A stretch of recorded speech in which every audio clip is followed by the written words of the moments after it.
बिस्मिल्लाहिर्रहमानिर्रहीम। Dear students, अस्सलाम वालेकुम। उम्मीद है बेटा आप सब लोग खैरियत से होंगे। आज की क्लास में इंशाल्लाह हम चैप्टर 2 10th क्लास का एक्सरसाइज 2.6 इंशाल्लाह कवर करेंगे। आज का लेक्चर शुरू करने से पहले बेटे, अगर आप लोगों ने चैनल सब्सक्राइब कर दिया है तो वेल एंड गुड, और अगर बेटा नहीं किया तो पहली फुर्सत में चैनल को सब्सक्राइब कर दें और इसके साथ ही बेल आइकन को भी प्रेस कर दिया करें।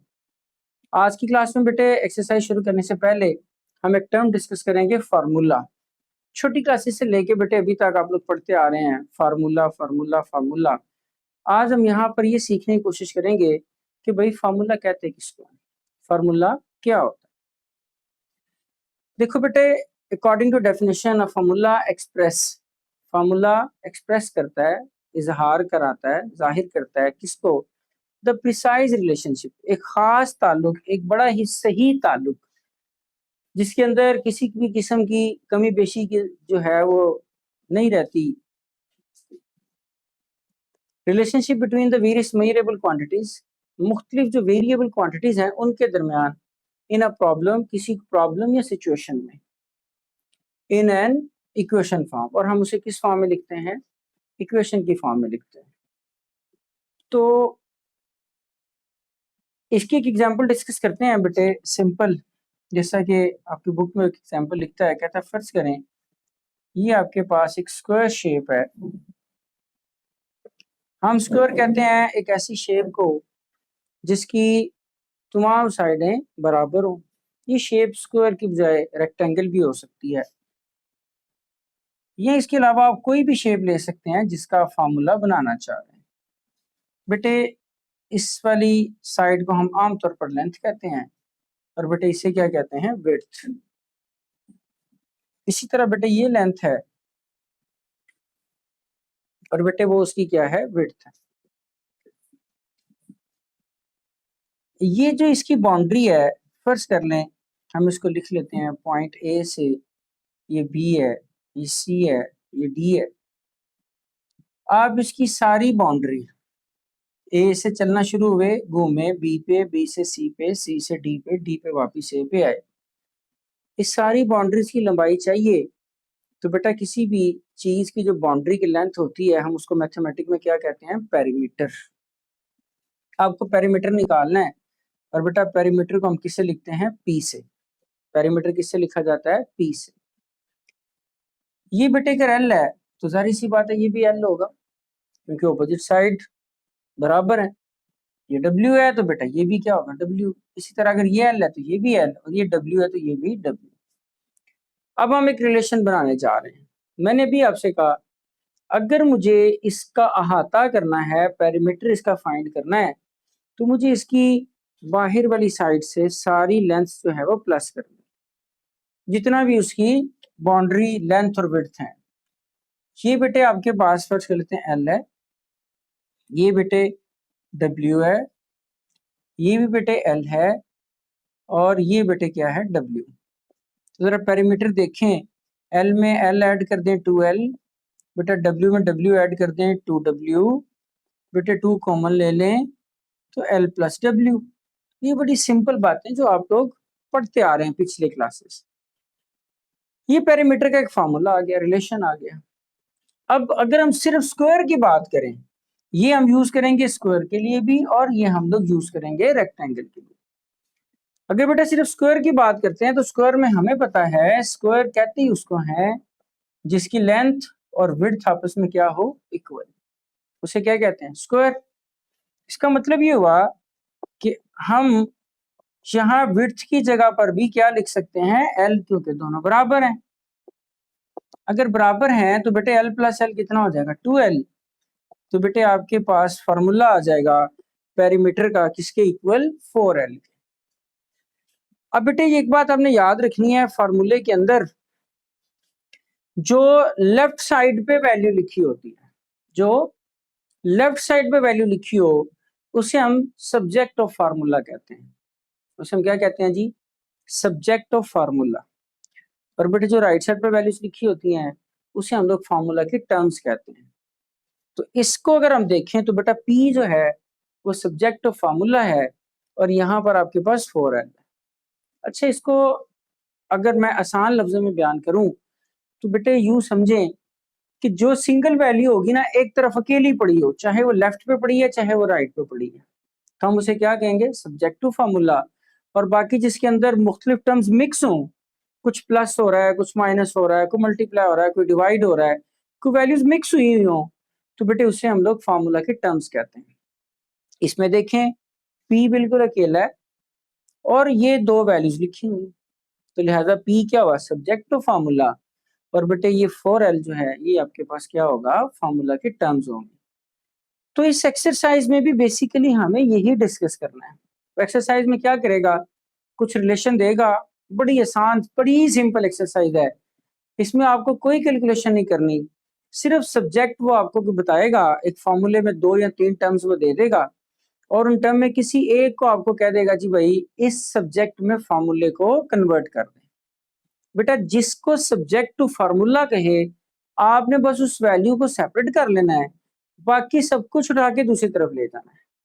जब वो वैल्यू अकेली हो जाएगी, उसके साथ कुछ ना बचे, तो आपने समझ जाना है कि भाई हमारे पास वो सब्जेक्ट टू फार्मूला हो गया। तो ये बड़ा सिंपल और आसान काम है। अभी हम लोग क्वेश्चन की तरफ चलते हैं, इंशाल्लाह हम सॉल्व करेंगे तो आप लोगों को मजीद बातें क्लियर हो जाएंगी। जी बेटा देखें क्वेश्चन 1 है, make F the subject of formula, और आगे उसने आपको बेटे फार्मूला दे दिया है c is equal to 5/9 f minus 32। और अगर आप लोगों को याद हो तो ये वो फार्मूला है जिसमें हम लोग फ़ारेनहाइट टेम्परेचर को किस में चेंज कर लेते हैं, सेल्सियस में। अगर आपको टेम्परेचर फ़ारेनहाइट में दिया गया है और बेटे हम उसको सेल्सियस में बदलना चाहें तो फिर हम लोग क्या करेंगे, ये वाला फार्मूला इस्तेमाल करते हैं। इस फार्मूले को बेटे मैं यहाँ लिख रहा हूँ, c is equal to 5/9 f minus 32। देखिए बेटे मुझे किसको सब्जेक्ट बनाना है, f को, तो मेरी सबसे जो फर्स्ट प्रायोरिटी है वो ये है कि f के साथ कुछ ना बचे, उसको अकेला कर दिया जाए। जब f अकेला हो जाएगा तो वो सब्जेक्ट बन जाएगा। अभी सब्जेक्ट क्या है, c, क्योंकि c एक साइड पे अकेला लिखा है, बाकी टर्म आपस में मिक्स है। अभी बेटे हम लोग f को खत्म करना f को बनाना चाह रहे हैं, बाकी सब खत्म करना है, तो f के साथ सबसे पहले तो बाहर कोई ना कोई फैक्टर आपको नजर आ रहा है, 5/9 मल्टीप्लाई हो रहा है। हम बेटे इसको खत्म करेंगे, हम मल्टीप्लाई करेंगे 9/5, मल्टीप्लाई 9/5 इक्वेशन को ऑन बोथ साइड लिखेंगे आप लोग, multiplying equation by 9/5 on both sides. बेटे आपने 9/5 इधर लिखा, साथ सी यहाँ पे भी 9/5 और यहाँ पर 5/9 है, f माइनस 32। अभी आप देख रहे होंगे 5 से कट जाएगा, 9 से कट जाएगा। अगर आप ऐसा नहीं करते फिर भी कोई मसला नहीं, आप क्या करें, 9 डिवाइड हो रहा है इधर लाके मल्टीप्लाई कर दें, 5 मल्टीप्लाई हो रहा है इधर लाके बेटा c के साथ डिवाइड कर दें, वो फिर भी 9/5 ही बन जाएगा। 9/5 c डिग्री, ये बेटे f माइनस 32। अभी मुझे क्या चाहिए, f सब्जेक्ट चाहिए, f के साथ अभी भी 32 मौजूद है, माइनस क्या है उधर शिफ्ट कर दें, इक्वल के किसका हो जाएगा, प्लस का, माइनस 9/5 c प्लस 32, माइनस कर इधर के प्लस, इधर खाली क्या बच गया, f डिग्री लगा लें। बेटे हमें ये उसका फॉर्मूला बन गया, सिर्फ अरेंज कर लें, f इधर लिख लें, 9/5 c डिग्री इधर लिख लें, प्लस बेटे 32 लिख लें, तो आपके पास जो फार्मूला बना वो किसकी शक्ल में आ गया, f की शक्ल में। तो ये आपके पास वो फार्मूला आ गया जिसमें अगर आपके पास सेल्सियस की वैल्यू हो तो हम यहाँ पुट करके किस में कन्वर्ट कर सकते हैं, फ़ारेनहाइट में। तो बेटे यही काम हमने तमाम क्वेश्चंस के अंदर करने हैं। तो ये बड़ा आसान और सिंपल सा आज का जो हमारा काम है, आज की वीडियो। बेटे ये आपके पास एक फार्मूला है, formula for finding the simple interest. बेटे सिंपल इंटरेस्ट वैसे तो इंटरेस्ट दो तरह का होता है, सिंपल और कंपाउंड। तो ये अभी हमारी चूंकि बहस नहीं है सिंपल इंटरेस्ट क्या होता है, कंपाउंड, बस थोड़ा सा आगे जा रहा हूँ। बेटा जो शॉर्ट टर्म इंटरेस्ट होता है ना, उसको हम लोग सिंपल इंटरेस्ट कहते हैं, और उसकी जो हर महीने या हर 3 माह बाद जो भी उसकी इंस्टॉलमेंट है वो फिक्स रहती है। कंपाउंड इंटरेस्ट के अंदर बेटे आपके पास एक तो लॉन्ग टर्म होता है, दूसरा बेटा जो उसकी इंस्टॉलमेंट है पर मंथ पर ईयर या पर टेन्योर जो भी हो वो वेरी करती है, क्योंकि उसकी जो अमाउंट है इंटरेस्ट की जो हर मंथ इंस्टॉलमेंट दी जाती है बेटा री इन्वेस्ट हो जाती है। तो फिलहाल हम लोग इसकी तरफ चलते हैं। पहले पार्ट ए में make p the subject of formula. बेटे ये फार्मूला है I is equal to P R t. हम कौन सा पार्ट हल कर रहे हैं? ए वाला। कहते जी formula I is equal to P R T, किसको सब्जेक्ट बना दो? पी को, कोई मसला नहीं। बेटे पी सब्जेक्ट बनाना है, पी के साथ क्या लिखा है? R T. तो आप क्या लिखे हैं? Dividing equation bye R T. बेटे दोनों साइडों पे डिवाइड कर दिया, आर टी इधर भी लिख दिया, P R t over R T इधर भी लिख दिया। बेटे आर टी से कट गया तो पी किसके बराबर आ गया? पी मैं इधर लिख रहा हूँ और बेटे आर टी को मैं इधर, ये जो आर टी कट गया पी आर में इधर, सॉरी ये हमने आर टी से डिवाइड किया, ये टी लिखना है तो ये हमने आर टी इधर लिख दिया। तो आपके पास subject to formula P is equal to I over R T आ गया। बेटा बी पार्ट, यही फार्मूला है I is equal to P R T. क्या कहना चाह रहा है? Make T the subject of formula. T subject चाहिए, कोई मसला नहीं, टी को रहने दें, पी आर से डिवाइड कर दें, लिख दें dividing equation by p r on both side. ये लिख लिया करें, अच्छा होता है। I over p are t over p r cut गया। बेटे I over p r is equal to t. T बेटा इधर लिख लें, पी आर उधर लिख लें, इससे कोई फर्क पड़ता? तो बेटे आपके पास दोनों मैंने सॉल्व कर दिए, पी को भी सब्जेक्ट बना दिया और यहाँ बेटे हमने टी को भी सब्जेक्ट बना दिया। जी student, question 3, make A the subject of the formula. यानी कि वो कहना चाह रहा है ए को क्या करें? फार्मूले का सब्जेक्ट बनाए। तो भाई कोई मसला नहीं, आ जाओ कर लेते हैं। कहते हैं जबकि अभी सब्जेक्ट उसने क्या दे रखा है? एस। अब इसमें एस भी है मेरे भाई, ए भी है और डी भी है, तो हमें किसको सब्जेक्ट बनाना है? ए को। तो भाई कर लेते हैं हम लोग, ए को अकेला करेंगे, बाकी सब कुछ क्या करेंगे मेरे बेटे? साइड पे। अभी जी सबसे पहला काम आप लोगों के पास, ये मैं दोबारा लिख रहा हूँ, सोल्यूशन जब हम लिखते हैं हेडिंग दे देते हैं, s is equal to 2a plus n minus 1 into d. ये पूरा फैक्टर बेटे इसमें ऐड हो रहा है, इधर ले आए, इधर आके क्या हो जाएगा? सब्ट्रैक्ट, प्लस की वैल्यू है इधर आ गई as it is, n minus 1 into d is equal to 2a। कोई मसला, कोई मुश्किल काम तो नहीं किया ना भाई? अब सबको पता है अगर कोई वैल्यू प्लस हो तो इक्वल की दूसरी तरफ जाके क्या हो जाती है? माइनस। तो बेटा ये पूरा फैक्टर प्लस का था, मैंने एज इट इज उठाया, उधर ले गया, एस में से क्या हो गया? माइनस, एस वैसे रहेगा, इसका साइन चेंज हो जाएगा। ए चाहिए, टू जरूरत नहीं है, टू मल्टीप्लाई हो रहा है, टू को बेटे डिवाइड कर दें, s into n minus 1 into d over बेटे क्या आ जाएगा? 2। ए सेपरेट हो गया जी, इसका मतलब ए सब्जेक्ट बन गया। मजीद आपको की सिंप्लीफिकेशन फर्दर करने की जरूरत नहीं है, ए बस इधर लिखें, s minus n minus 1 into d over बेटे क्या लिख दें? 2। तो इससे आप लोग जो हैं वो ए की वैल्यू आसानी से फाइंड कर लें। Next, the volume of the cylinder is given by the formula. ये बेटा किसी भी सिलेंडर के वॉल्यूम का फार्मूला होता है। अब सिलेंडर किसे कहते हैं? इस तरह की जो शेप का ऑब्जेक्ट होता है उसे भाई हम क्या कहते हैं? सिलेंडर। उसमें बेटा अगर ये इसका सेंटर हो तो सेंटर से सरफेस तक का फासला ये इसका क्या होता है? रेडियस। और इसी तरह ये इसके ऊपर भी तो रेडियस होगा, और यहाँ से लेके यहाँ तक जो हाइट है उसे हम क्या लिखा करते हैं? एच। तो बेटा इसी का अगर वॉल्यूम लेना है तो उसने ये फार्मूला दे दिया है। आए जरा सोल्यूशन करते हैं। V is equal to pi are square h. अब जब हम इसका फार्मूला, बेटे उसने कहा कि क्या करो? Make H the subject of the formula. भाई एच को आपने क्या करना है? सब्जेक्ट बनाना है फार्मूले का, तो उसके साथ एच अकेला करना है। भाई पाई भी एक्स्ट्रा है, आर का स्क्वायर भी एक्स्ट्रा है, हमें दोनों चाहिए, दोनों उठाएं उधर ले जाएं, या जिस तरह हमने पीछे किया था, dividing equation by pi are square on both sides. बेटे इसको भी पाई आर स्क्वायर से डिवाइड कर दें, पाई आर स्क्वायर एच को भी बेटा किससे डिवाइड कर दें? पाई आर स्क्वायर से। ये कट गया, एच बेटा कितना आ गया v ओवर, अच्छा अगले स्टेप में कर लेंगे इसको एज इट इज लिखा रहने दो, p over pi are square h, बेटा h इधर लिख लें और v over pi are square इधर ले जाएं।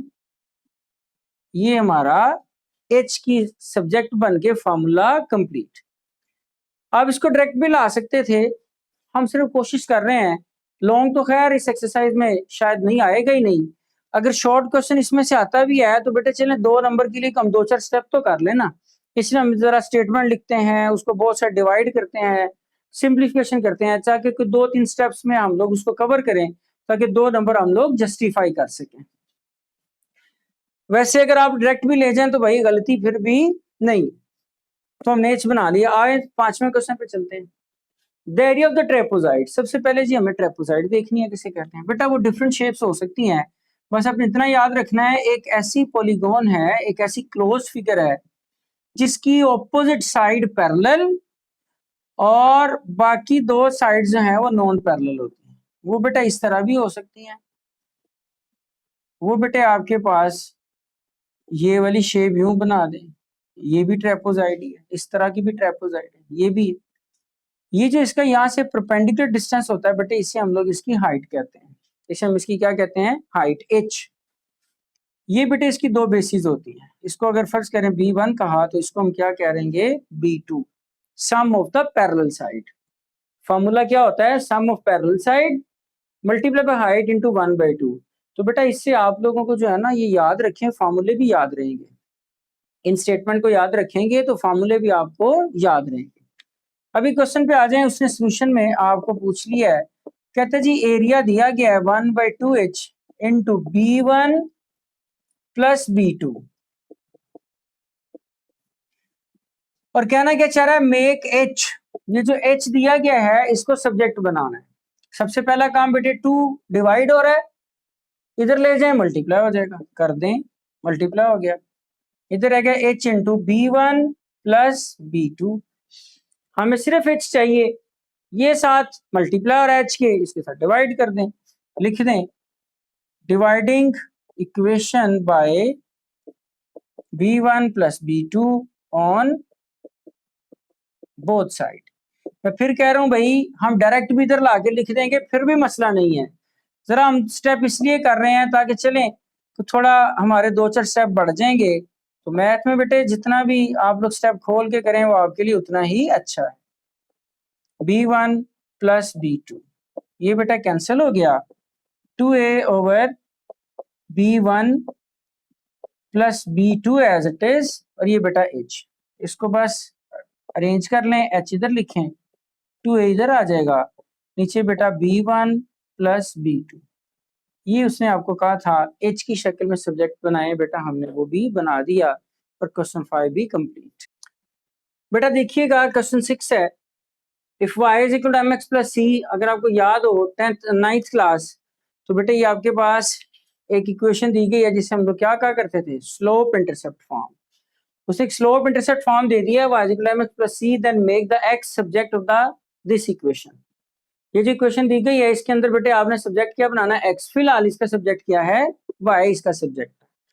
बेटा लिखते हैं इक्वेशन, सॉल्व करते हैं, y is equal to mx plus c, सबसे पहला काम c प्लस हो रहा है, इधर ले आए, इधर आके बेटे क्या हो जाएगा माइनस, यहाँ पर मल्टीप्लाई भी हो रहा है भाई, जब वैल्यू प्लस माइनस हो रही हो तो पहले प्लस माइनस शिफ्ट होता है उसके बाद मल्टीप्लाई, mx बेटा इधर रहा, तो y माइनस c, अभी मुझे सिर्फ x चाहिए, m मल्टीप्लाई आ रहा है बेटा, इधर लाके क्या करेंगे डिवाइड, x बेटा इधर लिख लें y minus c over m। अब इसमें देखिए मैंने किसी तरफ वो नहीं किया, माइनस करूं सब्ट्रैक्ट करूं डिवाइड करूं, मैंने डायरेक्ट ही कर दिया, तो बेटे आप कर सकते हैं। सॉल्यूशन, क्वेश्चन है जी, उसने कहा parameter the rectangle is equal to p2 into length plus width. Lecture के शुरू में बेटे हमने ये बातें पढ़ी थी और मैंने आपको रेक्टेंगल बना के भी दिखाई थी और उसके पैरामीटर का फॉर्मूला निकाल के भी दिखाया था। उसने वो फॉर्मूला यहाँ मेंशन कर दिया है, कहता है जी perimeter 2 into length plus width. अब वो कहना चाह रहा है जी make L as a subject, तो भाई बना लेते हैं। उसने कहा जी यहाँ पर एल को सब्जेक्ट बनाना है तो बेटा डब्ल्यू भी नहीं चाहिए और 2 भी नहीं चाहिए, 2 क्या हो रहा है, मल्टीप्लाई हो रहा है, उसको डिवाइड कर दें, आप लिख लें डिवाइडिंग बाय 2। पी को 2 से डिवाइड किया बेटे, एक तरफ किया है तो दूसरी तरफ करना पड़ेगा, मैथ का रूल है। P by 2 is equal to L plus W। हमें सिर्फ L चाहिए, W प्लस हो रहा है बेटा, इधर भेज दें, इधर आके क्या हो जाएगा माइनस, तो L भाई क्या हो गया आजाद। अब सिर्फ इसको अरेंज कर लें, L इधर लिख लें, P बाई 2 माइनस W इधर लिख लें, ये बेटे मुकम्मल। अच्छा बाज का ना यहाँ पर बच्चों के दिन में शायद क्वेश्चन उठ रहा हो, सर जब हम वैल्यूज को दाएं से बाएं या बाएं से दाएं लेके जाते हैं सर, उसका तो साइन चेंज करना पड़ता है। तो बेटे जब मैं सिर्फ किसी एक सिंगल वैल्यू को चेंज करूंगा तो फिर वाकई साइन चेंज करना है। जब हम सारा शिफ्ट कर दें, दाएं वाला सारा पोर्शन बाएं लिख दें और बाएं वाला सारा दाएं लिख दें, तो फिर बेटे आपको साइन चेंज करने की जरूरत नहीं है। होता ये है कि दोनों के साथ माइनस आता है और एट द एंड वो दोनों के साथ माइनस क्या होता है, कट जाता है, तो उसकी जरूरत ही नहीं पड़ती।